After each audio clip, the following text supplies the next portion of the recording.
Bible reading challenge 12 सितंबर 2023। आज के target है उत्पत्ति 10, भजन संहिता 19-20, नीति वचन 10 और मत्ती 10। उत्पत्ति 10 पढ़ेंगे। देखते हैं क्या लिखा है। नूह की वंशावली। नूह के पुत्र शेम, हाम और येपेत थे। उनके पुत्र जल प्रलय के पश्चात उत्पन्न हुए। उनकी वंशावली यह है। येपेत के पुत्र गोमेर, मागोग, मादै, यावान, तुबल, मेशेक और तिरास हुए। गोमेर के पुत्र अशकनज, रिपत और तोगर्मा हुए। और यावान के वंश में एलिशा और तरशीश और कित्ती और दोदानी लोग हुए। इनके वंश अन्य जातियों के द्वीपों के देशों में ऐसे बढ़ गए कि वे भिन्न भिन्न भाषाओं, कुलों और जातियों के अनुसार अलग अलग हो गए। हाम के पुत्र कुश, मिस्र, फूत और कनान हुए। और कुश के पुत्र सबा, हवीला, सबता, रामा और सबूतका हुए। और रामा के पुत्र शबा और ददान हुए। कुश के वंश में निमोद्र भी हुआ। पृथ्वी पर पहला वीर वही हुआ। वह यहोवा की दृष्टि में पराक्रमी, शिकार खेलने वाला ठहरा। इससे यह कहावत चली है, निमोद्र के समान यहोवा की दृष्टि में पराक्रमी, शिकार खेलने वाला। उसके राज्य का आरंभ शिनार देश में बेबीलोन, एरेख, अक्कद और कलने से हुआ। उस देश से वह निकलकर अश्शूर को गया और निनवे, रहोबोतीर और कालह को, और निनवे और कालह के बीच जो रेसेन है उसे भी बसाया। बड़ा नगर यही है। मिस्र के वंश में लूदी, अनामी, लहाबी, नुप्तुही और पत्रूसी, कसलुही और कप्तोरी लोग हुए। कसलुहियों में से तो पलिश्ती लोग निकले। कनान के वंश में उसका ज्येष्ठ पुत्र सिदोन, तब हित्त, यबूसी, एमोरी, गिरगाशी, हिव्वी, अर्की, सीनी, अवर्दी, समारी और हमाती लोग भी हुए। फिर कनानियों के कुल भी फैल गए और कनानियों की सीमा सीदोन से लेकर गरार के मार्ग से होकर अज्जा तक, और फिर सदोम और अमोरा और अदमा और सबोयिम के मार्ग से होकर लाशा तक हुआ। हाम के वंश में ये ही हुए। और ये भिन्न भिन्न कुलों, भाषाओं, देशों और जातियों के अनुसार अलग अलग हो गए। शेम जो सब एबेर वंशियों का मूल पुरुष हुआ और येपेत का ज्येष्ठ भाई था, उसके भी पुत्र उत्पन्न हुए। शेम के पुत्र एलाम, अश्शूर, अल्पशद, लूद और आराम हुए। आराम के पुत्र उस, हुल, गेतेर और मश हुए।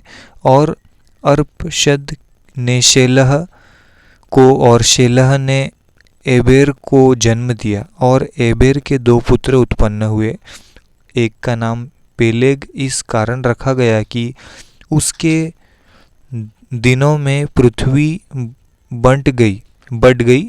और उसके भाई का नाम योक्तान था। और योक्तान ने अल्मोदाद, शेलेब, हसमावेत, येरह, यदोरवाम, उजाल, दिकला, ओबाल, अबीमाइल, शबा, ओपीर, हवीला और योबाब को जन्म दिया।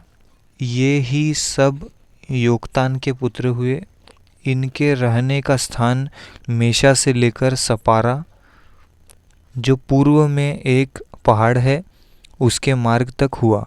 शेम के पुत्र यही हुए और ये भिन्न भिन्न कुलों, भाषाओं, देशों और जातियों के अनुसार अलग अलग हो गए।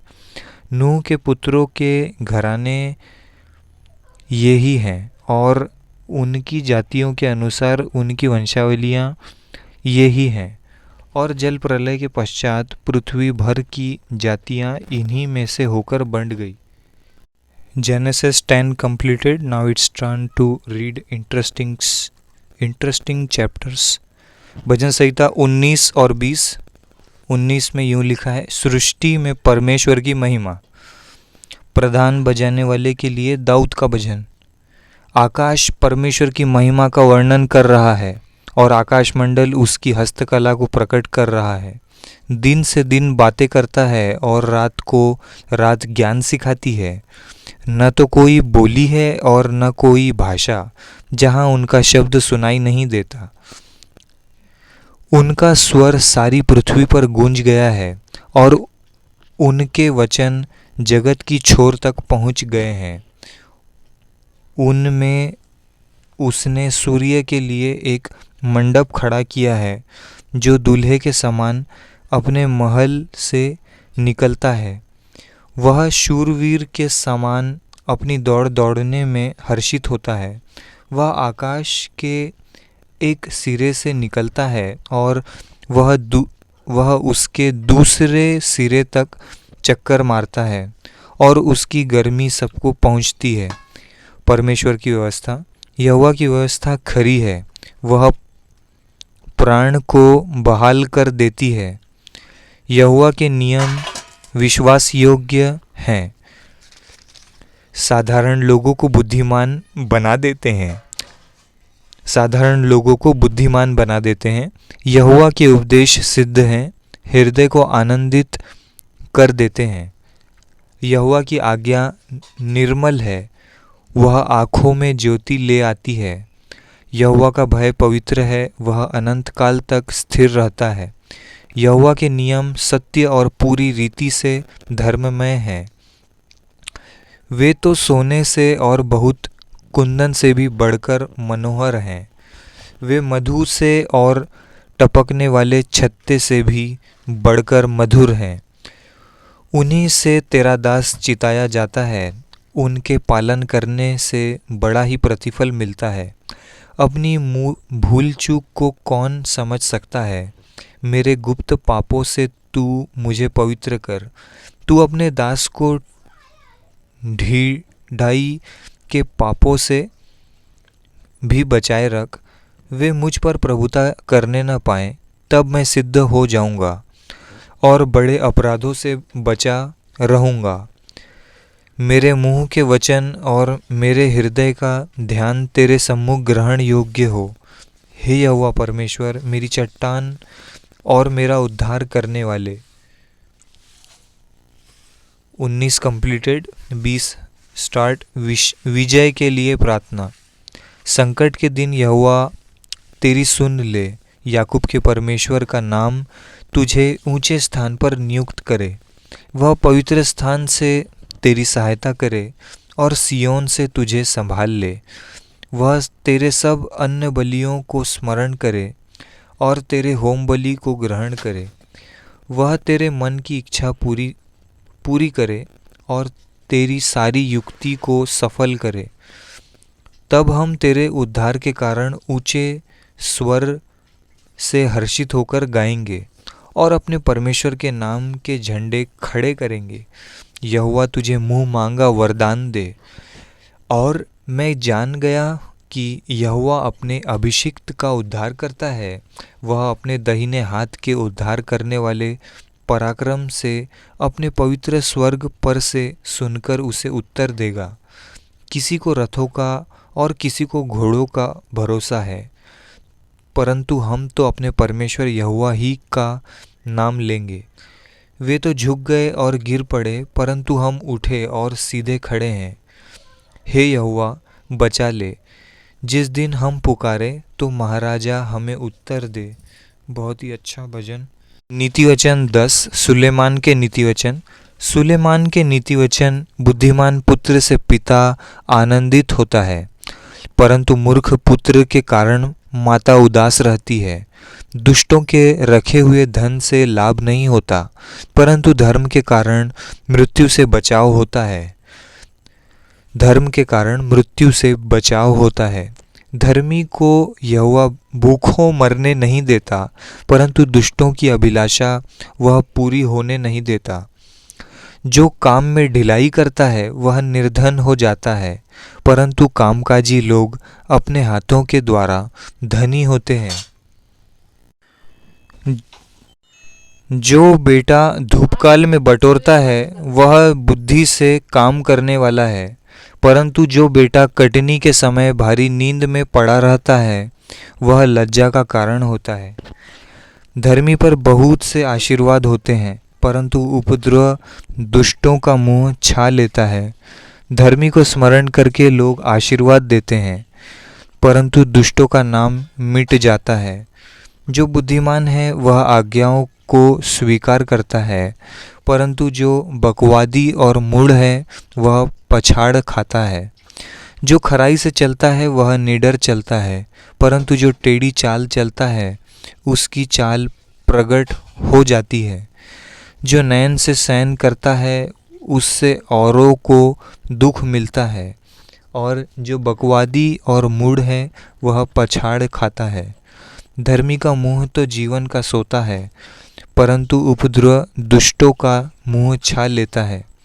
बैर से तो झगड़े उत्पन्न होते हैं, परंतु प्रेम से सब अपराध ढप जाते हैं। समझ वालों के वचन में बुद्धि पाई जाती है, परंतु निर्बुद्धि की पीठ के लिए कोड़ा है। बुद्धिमान लोग ज्ञान को रख छोड़ते हैं, परंतु मूढ़ के बोलने से विनाश निकट आता है।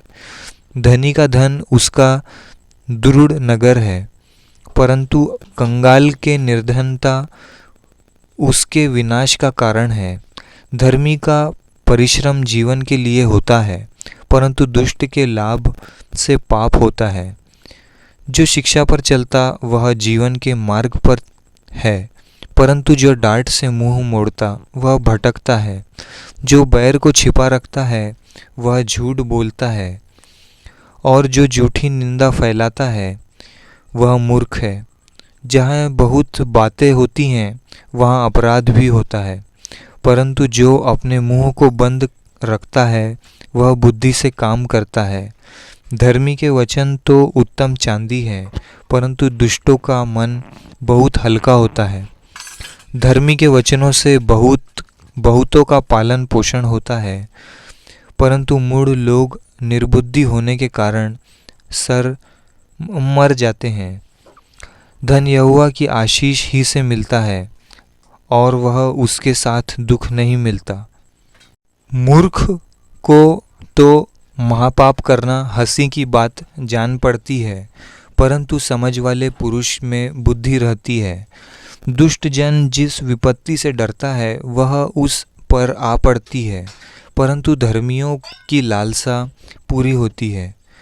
बवंडर निकल जाते ही दुष्ट जन लोप हो जाता है, परंतु धर्मी सदा लो स्थिर है। जैसे दांत को सिरका और आँख को धुआं, वैसे आलसी उनको लगता है जो उसको कहीं भेजते हैं। यहोवा का भय मानने से आयु बढ़ती है, परंतु दुष्टों का जीवन थोड़े ही दिनों का होता है। धर्मियों को आशा रखने में आनंद मिलता है, परंतु दुष्टों की आशा टूट जाती है। यहोवा खरे मनुष्य का गढ़ ठहरता है, परंतु अनर्थकारियों का विनाश होता है। धर्मी सदा अटल रहेगा, परंतु दुष्ट पृथ्वी पर बसने न पाएगा। धर्मी के मुंह से बुद्धि टपकती है, पर उलटफेर की बात कहने वाले की जीभ काटी जाएगी। धर्मी ग्रहण योग्य बात समझकर बोलता है, परंतु दुष्टों के मुंह से उलटफेर की बातें निकलती हैं। नीति वचन 10 कंप्लीटेड। मत्ती 10। यीशु के 12 चेले।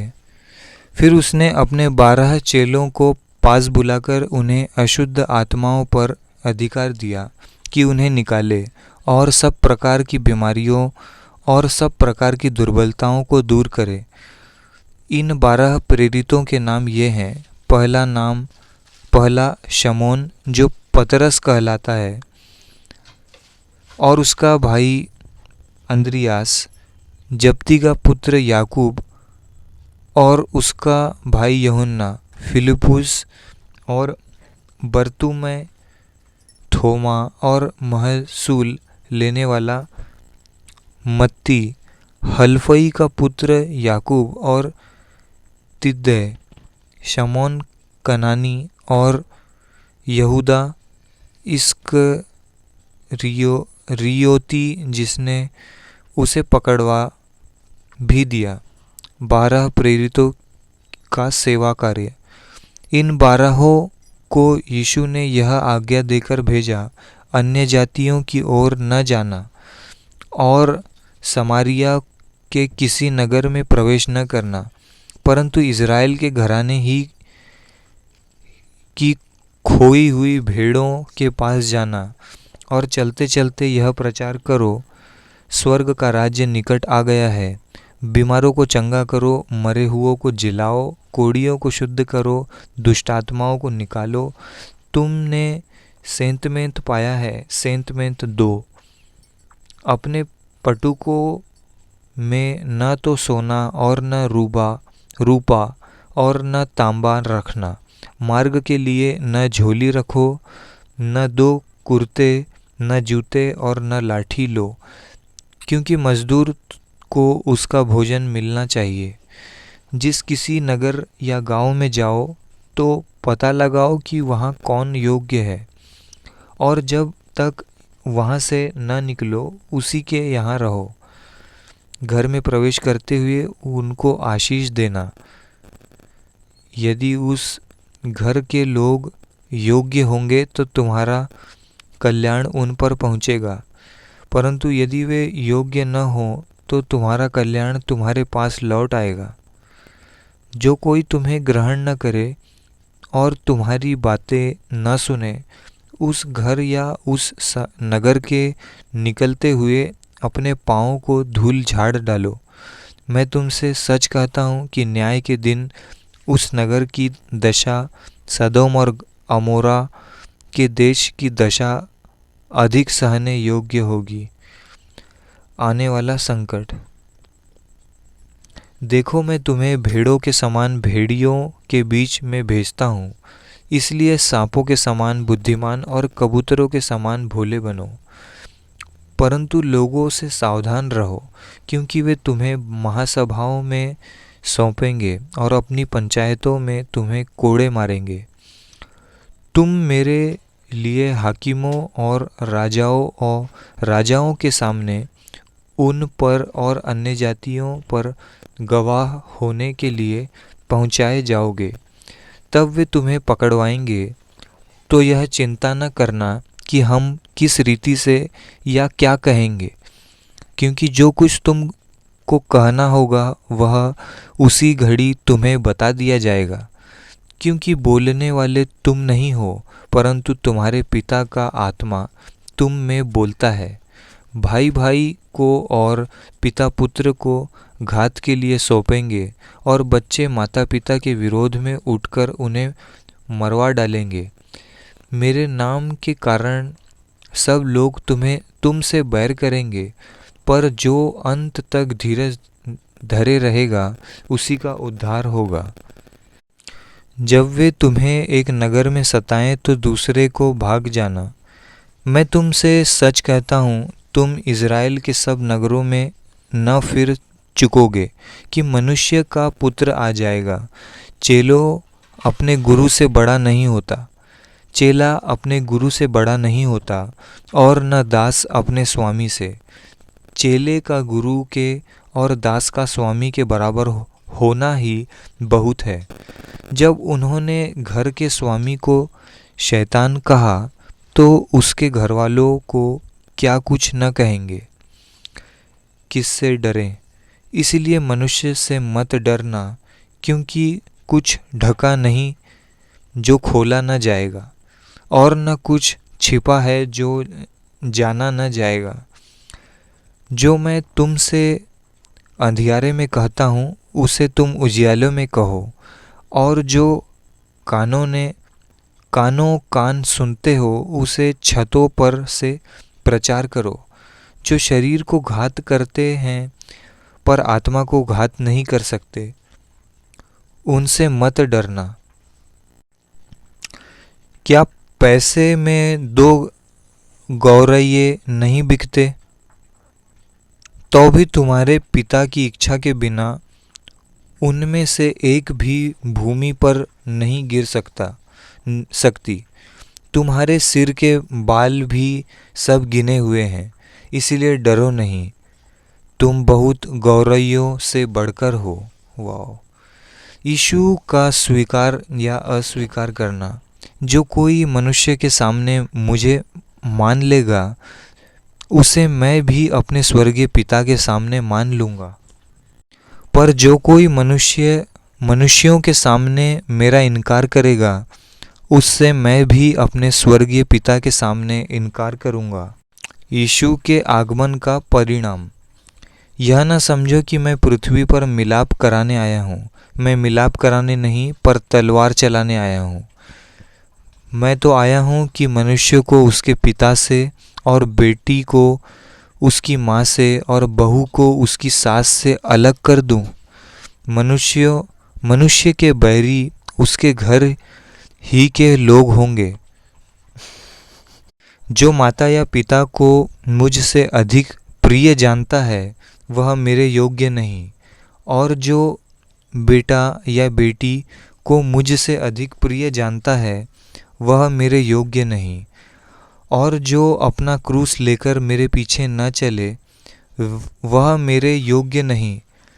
जो अपने प्राण बचाता है, वह उसे खोएगा, और जो मेरे कारण अपना प्राण खोता है, वह उसे पाएगा। प्रतिफल। जो तुम्हें ग्रहण करता है, वह मुझे ग्रहण करता है। जो तुम्हें ग्रहण करता है, वह मुझे ग्रहण करता है, और जो मुझे ग्रहण करता है, वह मेरे भेजने वाले को ग्रहण करता है। जो भविष्यद्वक्ता को भविष्यद्वक्ता जानकर ग्रहण करे, वह भविष्यद्वक्ता का बदला,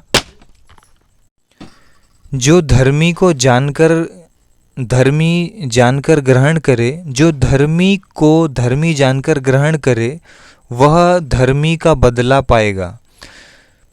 जो कोई इन छोटों में से एक को मेरा चेला जानकर केवल एक कटोरा ठंडा पानी पिलाए, मैं तुमसे सच कहता हूँ, वह किसी रीति से अपना प्रतिफल न खोएगा। मेरा फेवरेट है मत्ती 10:8 से।